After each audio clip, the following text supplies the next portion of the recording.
A very good morning to my audience here. I am back with the video, and this time the video is about resume and CV tips.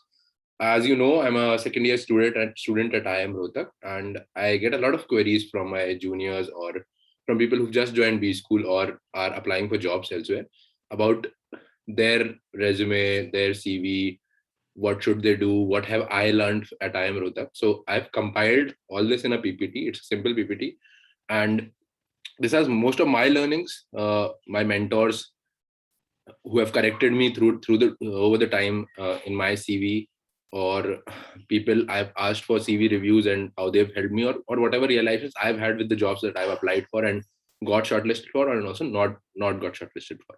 So yeah, starting right away, first and foremost would be the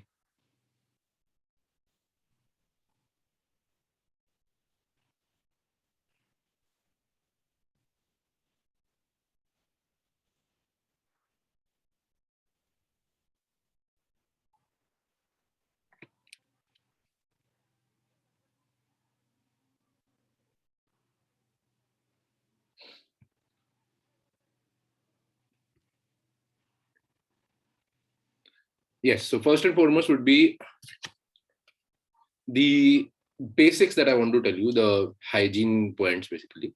So most important is that we need to keep in mind that the company that we are applying for, they want to make 4 times the money that they pay us. So this is a very good realization that I had in a CV workshop, and this clears the picture a lot. This gives us the perspective.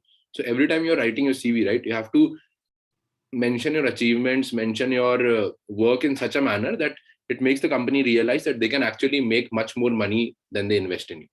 Then a CV takes 30 hours to be made. So this is another fact that is a bit hard to digest. But yes, even in my CV, I remember I spent 3 nights completely working on my CV, and which is why I got shortlisted for my summer internship. So it does take 30 hours. You have to get it done. You have to review it. You have to structure sentences in such a manner. You have to make the formatting sort. You have to get it reviewed by as many people as you can. And yes, I'll mention which people you should get it reviewed from. And then there's this thing that if the company wants a microwave, make sure that make your CV to be just a microwave and not a refrigerator, but plus microwave. So you can use jargons when they are required, but then I made a mistake that I was telling fintech jargons in a simple testing job, or I was telling fintech jargons in a marketing job. So that does not really make sense. So you have to know what the company wants, and you have to give them exactly that, and remove all the clutter. um, Apart from that, how you can start is that you can make one basic resume, and it has to have all the details about you, everything, and then you can edit it as the companies come. So you can make a 2-page resume, and eventually you have to submit just 1 pager. So if there's a marketing role, right, you remove all the technical, or the, as I told about the fintech jargons, so you can remove all those technical details because they do not uh, map with the job that's there. Then you have to have 1 or 2 target roles in mind. So especially for B school students, you have to know that marketing and HR is my forte or is my interest, and companies for these roles come to the campus, so I'll be applying for them. So you have to make your CV according to these roles. So you have to keep this in mind. After this, very important for people who are applying off campus, it is reverse engineering your CV. So you have to figure out the top skills to get the job. You can get to know about it from Naukri.com, IIM Jobs, 12online.org, and other, even LinkedIn, for example. You read these job descriptions, figure out what do these jobs want, what are skills that are needed, and then make sure that your CV, one, if that does not have the skills that are needed, you get to do those courses, you get those live projects, internships, whatever, and get those things in your CV. If they already have, you align the words in such a manner that if the job says solving product management issues, so you also include the word product management in your CV in that particular experience. So because if the shortlisting is done through a software, then you will certainly get an edge. And apart from that, also, if the resume is seen by a recruiter, they say that yeah, we need a product manager, he's solved product management issues, so yeah, he completely aligns with what we need. Then most important is that using your previous experience for this experience. So as I mentioned about the marketing role, that when budgets are allocated, I figured out that I could have allocated that better and got interest.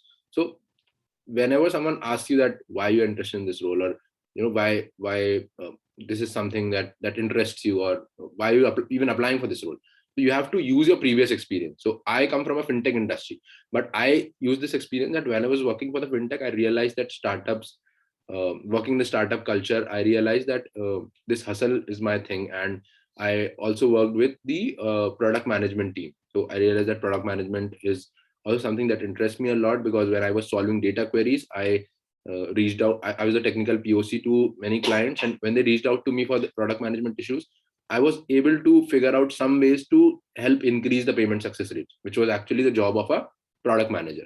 So this is how, while working in my previous job in a technical role, I realized this is what interests me. So rather than this makes you sound very genuine, because you're actually coming from that experience and you're actually portraying that yes, I got interest in it, rather than just not knowing anything about it and then just going with the flow. So a few simple ways to figure out what can be the reasons are. Then one could be Googling that, how to switch from this job to that job, and you'll find out stories of people who've done that before. And you can also build a story on the same lines, because you'll most probably relate to it. And then research. So research is one of the most important parts. So 30 hours that I mentioned, 15 hours go in research. Research about the dream role and find the common points between the two jobs. So this is very important for switching jobs. Talking about the basics and hygiene. So one is Grammarly, run through the resume. So Grammarly is a great app, or I would just recommend you to have it in your WhatsApp, in your phone, in your laptop as a Chrome extension, everywhere possible, because it makes you learn subconsciously. Then getting the CV reviewed, preferably by your mentors and alumnus, and not by seniors and batchmates, because they also come from the same experience. So have mentors, have some alumni from your college who can help you, and get a CV reviewed by them, because they are in the industry, they know better. And for MBA CV specifically, and for everyone in general, have minimum white space. So if I have to tell you that the MBA CV, if you know that there's a proper structure that's given to us, I can show you that as well. And the more white space that you have, the lesser the lesser chances of you getting shortlisted. So try to have as less white space as possible. And then not just the college format one, when you're applying off campus, have a personal resume as well. You can make that through overleaf.com, even Canva. Those websites really help. Talking about the tips or what I have learned throughout, one is bucketing your CV points. So this is very important. As I mentioned earlier also, that using words like product management or market research directly in the resume, it really helps. So even if the recruiter is just giving a glance, or he just doesn't have time, so he'll just read these points that you've solved product management issues, you've done market research for a company, and that's how you get shortlisted. One example for that is from my resume, that uplifted payment success rate up to 50% by granular analysis, industry insights, anomalies detection, and recommendations. Okay. And read the second point. Analyze product management issues in payment gateway flow, UI, reduce queries by 30% using BigQuery. Set up 5 kinds of payment success reports, performance reports, gateway priority with 0 failures in downtime. So if I have to give a quick glance, right, I can clearly see that product management thing there. And the reason why I put these points is to get shortlisted for product management roles. So yes, that product management word, using that word really helps. Talking about brand names on CV, how to get brand names, because many of you would be confused about not having enough points, or the placement committee not approving your points because you do not have relevant proofs. So yes, what you can do is you can get internships. You can get virtual internship by Inside Sherpa and the same kind of websites. You can do live projects. You can work on blogs. Adding that really helps. Work on case competitions. All the activities that are happening in your college, just participate in them. You can do online courses, although they do not help to that extent.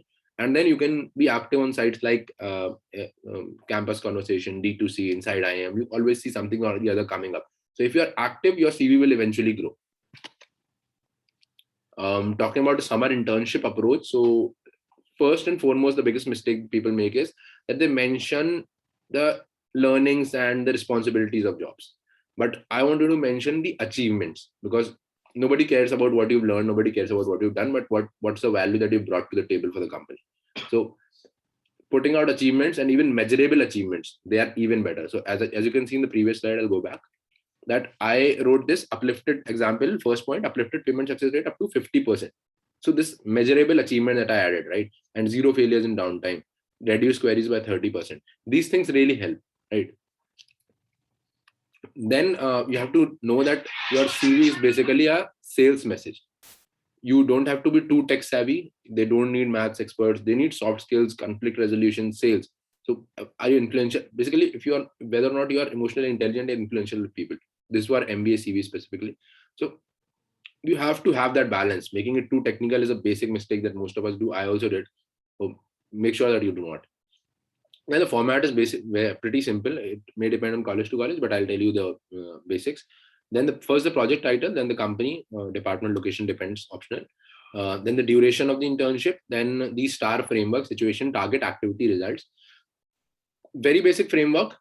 What was the work that was given to you? What was the target that was given to you? What did you do? And what are the results that you brought? Simple as that. And although I am not a big fan of the STAR framework, I have invented my own kind of framework, which is putting measurable achievements at number first position, then your contribution or the benefit because of your contribution to the company, then the responsibilities, and then the learnings. So that's another framework that I use. And even if you cover the first 2 points, that is more than enough, because as I mentioned earlier, nobody cares about what you've learned and did. Everybody cares about your achievements. A few common mistakes, I've taken this from LinkedIn. One is summary. So not most of the times it's not applicable for the B school students, but for general resumes and the one that you build for applying off campus, you can use this. So CV must have a short summary of you that if the recruiter does not need read the full CV, he can get a good idea. So 3-4 bullet points at the top of the CV, one mentioning about what job role you need, and one mentioning about what are the skill set that you have. It's the skill set that you have. Then the length should be maximum 1 to 2 pages. I suggest it to be 1 page, strictly just 1 page. And most of the times they don't even scroll to the second page. So make sure that it is at the first page. And the format has to be PDF. Most of the times images are not compatible. Word versions work only with ATS systems. So these are applicant tracking systems. So make sure you have the PDF as well as the Word version, and both are properly formatted and aligned. You can research on Google about how to figure out how to align Word CVs. It's a bit difficult, but you'll eventually get through. Talking about the description, so work experiences should be described in few bullet points. Most resumes have too long descriptions. So make sure you don't make this mistake. And bullet points is the basic thing that you have to do. So if you're not mentioning it in bullet points, nobody's going to read. That's the harsh truth. And talking about the evidences, most CVs have evidences missing. So it's not a basic necessity, but then although it's not expected in CVs itself, but you can mention, when you're mailing to recruiters, you can mail a zip folder of your achievements or the evidences of the proofs of whatever you've written in the CV. Then very important is customization. You have to customize your CV to every job description you apply to, highlight relevant skills and experiences. So as I mentioned earlier, that you have to have a few target roles in mind. Make this basic CV of 2 pages and cut it down to 1 page with whatever role comes up. So again, every job requires every specific CV, and you need to understand that CV is the most important point. It's the gate barrier that you need to cross, right? You don't get any interviews. You might prepare for them for hours. You won't get any interviews if your CV isn't good enough. So figure out these ways, work on your CV, read job descriptions, and spend most of the time on your CV. Once you've done that, then you should start your interview preparation. That's it pretty much from my side. It was great interacting with you. You can mention all your queries in the comment section. I'll also mention my email address if you need to reach out for anything. And all the best for your summer internships and final placements.